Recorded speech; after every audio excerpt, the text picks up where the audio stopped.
কবিতা আমার রবীন্দ্রনাথ, লেখা শুভ দাশগুপ্ত, কণ্ঠে অঞ্জন গাঙ্গুলি। পরমার্থ কবিবরেষু মাননীয় রবীন্দ্রনাথ ঠাকুর মহোদয়, ধরাছোঁয়ার অনেক ঊর্ধ্বে এখন আপনি। আমাদের জীবনের প্রাত্যহিকতায় কলকাতা কিংবা বোলপুরের শান্তিনিকেতনে, ইংল্যান্ডে কিংবা মংপুতে কোথাও আর আপনার মানবিক চলাফেরার চিহ্নটুকুও নেই। যে মানচিত্রকে আপনি ভারতবর্ষ বলে দেখেছিলেন, আপনার প্রস্থান পর্বের অনতিবিলম্বে সে মানচিত্র বদলে গেছে অনেকখানি। পাঞ্জাব, সিন্ধু, গুজরাট, মারাঠার সিন্ধু এখন পরদেশ। সেখানে যেতে গেলে এখন পাসপোর্ট লাগে। মান্য কবিবর, সেই বদলে যাওয়া মানচিত্রের রক্তাক্ত পটভূমিতে দাঁড়িয়ে আমি একজন সামান্য মেয়ে। আমাদের মতো মেয়েদের জীবনে আপনি এক আশ্চর্য স্বপ্নময় দীপভূমি, যেখানে যাবার স্বপ্ন আমাদের উদ্দীপ্ত করে, আর যেখানে পৌঁছাতে না পারার চিরকালীন গ্লানি আমাদের বিদীর্ণ করে, বিদ্ধ করে। দেশভাগের মর্মান্তিক যন্ত্রণাকে সম্পত্তি করে আমাদের ধ্বস্ত পরিবার একদিন এসে বাসা বেঁধেছিল টালির ঘরে, শহর থেকে বহু দূরের গ্রামে। বাবা কখনো দোকানদারি, কখনো ছাত্র পড়ানো, কখনো এটা সেটা করে প্রখর জীবন স্রোতে বউ ছেলে মেয়ে নিয়ে আজীবন চেষ্টা করেছেন ভেসে থাকতে, বেঁচে থাকতে। তার সম্বল বলতে কিচ্ছু ছিল না, না টাকা পয়সা, না আশা ভরসা, ছিল সাহস, আর ছিলেন আপনি। হ্যাঁ, উঠতে বসতে চলতে ফিরতে কথায় কথায় বাবা বলতেন আপনার কথা, আপনার কবিতার গানের কথা, আপনার নোবেল প্রাইজ পাওয়ার কথা, আপনার নাইটহুড ত্যাগের কথা, আপনার গোড়া চোখের বালি যোগাযোগের কথা, গীতাঞ্জলি ছিন্ন পত্রের কথা। আর এসব কথা যখন বলতেন, দরিদ্র লাঞ্ছিত সেই দিনহীন মানুষটির সমস্ত চোখ মুখ ভরে জ্বলে উঠত আলো। আমরা যারা শুনতাম, আমি, দাদা, মা, আমাদের দৃষ্টির চেনা পরিধির সীমা ডিঙিয়ে অসীম এক আকাশ উঠত জেগে, যে উদার নীলিমায় কেবল গান, কেবল ছবি, কেবল প্রশস্তি। দারিদ্র আর অসাফল্যের টানা পড়ে নেব না আমাদের উদ্বাস্তু জীবনে। আপনি ছিলেন এক অশেষ মাধুরী। কবি, আপনার জানার কথা নয়, আমরা জানি। আমরা দেখেছি অনটনার নিরুপায় দারিদ্র কি ভয়ঙ্কর আগ্নেয় শক্তিতে জ্বালিয়ে পুড়িয়ে দিয়েছে আমাদের নিরন্ন জীবনকে। তবু যখন দিনগত পাপ অক্ষয়ের প্রান্তে এসে একটুখানি মাটির দাওয়ায় বাবা বসতেন, চৈত্রের সন্ধ্যায় বাতাস কপালে নিয়ে, তখন নুয়ে পড়া দুমড়ে যাওয়া সেই হতমান মানুষটি কি বিশ্বাসে জেগে উঠতেন, নাই নাই ভয়, হবেই হবেই জয়, খুলে যাবে এই দ্বার গাইতেন। আর তার গাল বেনেবে আসত ব্যথার পরশ লাগা অশ্রুধারা। সব হারিয়েও বাবার বুক জুড়েছিলেন আপনি। আমরা তখন অবোধ শিশু। সেদিন ছিল শ্রাবণের এক অবিরাম বৃষ্টির রাত। আমাদের ভাঙা ঘরের চাল ফুটো হয়ে ঝরছিল স্রোতধারা। আকাশে সেদিন ঘন দুর্যোগ। মাত্র 7 দিনের জ্বরে আমার বিধ্বস্ত মা তখন শেষ পথের যাত্রী। জ্বরে পুড়ে যাওয়া মায়ের গায়ে বাবা তখন হাত রেখেছেন একটু শান্তি স্পর্শ দিতে। চোখে জল। মা বললেন, ছেলেমেয়েরা রইল। বলতে বলতে মার চোখ বন্ধ হয়ে এলো। বাজ পড়ল কোথাও। তীব্র আলোর ঝলক তুলে ঘরের প্রদীপ গেল নিভে। তারপর অন্ধকার। প্রবল বর্ষণে ভেসে যাচ্ছে সবুজ গ্রাম। হু হু করে বইছে ঝোড়ো বাতালা হাওয়া। তখন সেই শ্মশান লগ্নে বাবা কাঁদছেন আর মৃদুস্বরে আবৃত্তি করছেন, শেষ স্পর্শ নিয়ে যাবে যাবে ধরণীর, বলে যাব তোমার।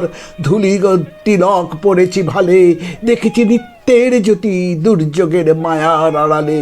সত্যের আনন্দ রূপে ধুলিতে নিয়েছে মূরতি, এই জেনে ধুলায় রাখুন প্রণতি। স্বাধীন ভারতবর্ষের মাটিতে অন্যরকম হাওয়া বাতাসে বড় হতে হতে আমার দুরন্ত দামাল দাদা জীবন যুদ্ধে নিজেকে জড়িয়ে নিয়েছিল অল্প বয়স থেকে। দাদা আমার নির্ভীক কণ্ঠে গাইত গান, আপনারই গান, সারাদিন হাড় ভাঙা পরিশ্রমের পর ঘরে ফিরে দাদা এক একদিন আমায় শোনাতে চাইতো আপনার কবিতা। তৃপ্ত হিরণময় কণ্ঠে সে আবৃত্তি করত, হে সুন্দরী বসুন্ধরে, তোমা পানে চেয়ে কতবার প্রাণ মোর উঠিয়াছে গে। খিদিরপুরের এক কারখানায় দাদার সামান্য চাকরি। শিক্ষিত এক স্বাধীন ভারতীয় যুবক, কাজ না পেয়ে দুমুটো ভাতের আশায় হাতুড়ি পেটাত গনগনে বয়লারের সামনে দাঁড়িয়ে। ঘামে ভিজে যেত তার শরীর, তবু যখন সে মানি অর্ডার পাঠাতো, চিলতে একটুখানি জায়গাতেও সে লিখত, বোন গানটা ছাড়িস না। গান আমার হয়নি কবি, আসলে বেঁচে থাকাটাই হলো না ঠিকভাবে। এখনো ছাত্র পড়াই, টিম টিম করে জলে কেরোসিনের সান্ধ্য আলো। জীবন ছুটেছে তারা আধুনিক প্রগতির গাড়িতে চেপে, আমি আর আমরা পড়ে রয়েছি বহু দূর পথের পাশে উপেক্ষায়। 25শে বৈশাখ আর 22শে শ্রাবণে শহরে শহরে কত গান, কত কবিতা, কত নৃত্য নাট্য। বড়লোকের সুসজ্জিত ড্রয়িং রুমের ঝকঝকে আলমারিতে আপনার অমূল্য রচনা সম্ভার। তবু কবি কেন জানি না বারবার মনে হয় ওই বৈভবের হাজার দুয়ারিতে আপনি নেই। আপনি আছেন এইখানে, এই মর্ত মাটির একেবারে কাছে, সবুজে শ্যামলে ধুলোতে মাটিতে, এই শীর্ণসতা নদীর ঢেউয়ে, এই ভাঙা ঘরের দরিদ্র সকালে, এই ঝোপঝাড়ের জোনাকি ভরা অনাড়ম্বর সন্ধ্যায়। 10 বছর কারখানা বন্ধ থাকার নিদারুণ যন্ত্রণায় দুমড়ে মুচড়ে ভেঙে গেছিল আমার দাদার স্বপ্ন।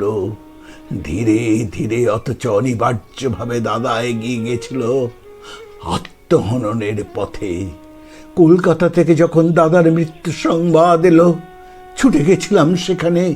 গঙ্গার তীরবর্তী শ্মশানে দাঁড়িয়ে হু হু করে কান্নায় ভেসে গেছিল আমার বুক।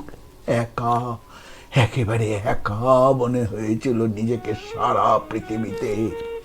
আর ঠিক আশ্চর্য গধূলি লগ্নে প্রকৃতির সবটুকু মায়াকে সাক্ষী রেখে ওপারে দূরে বেজে উঠেছিল তোমার গান। ঘাসে ঘাসে পা ফেলেছি। অমনি আমার সমস্ত অন্ধকার, সমস্ত বেদনা, গ্লানি যেন কোথায় দূরিয়ে হারিয়ে যেতে লাগলো। জীবনের কি এক আশ্চর্য বিশ্বাস তখন এসে স্পর্শ করলো আমায়। হু হু করা সে সন্ধ্যায় বনে আছে কবি। বুকের গভীরতম অনুভব থেকে গেয়ে উঠেছিলাম, আমার সুরগুলি পায়ে চরণ, আমি পাইনি তোমারে, দাঁড়িয়ে আছো তুমি আমার গানের পারে। কবি, আজও তুমি আছো, প্রতিদিন আছো এই হতভাগ্য দেশের অগণিত মানুষের চিন্তায়, চেতনায়। আছো প্রতিদিনের দুঃখ সুখের ধ্বস্ত দিনলিপিতে। 25শে বৈশাখ বা 22শে শ্রাবণের শহরে আড়ম্বরে নয়, তুমি বেঁচে আছো, বেঁচে থাকবে চিরদিন, চিরকাল। তুমি বেঁচে আছো, বেঁচে থাকবে চিরদিন, চিরকাল।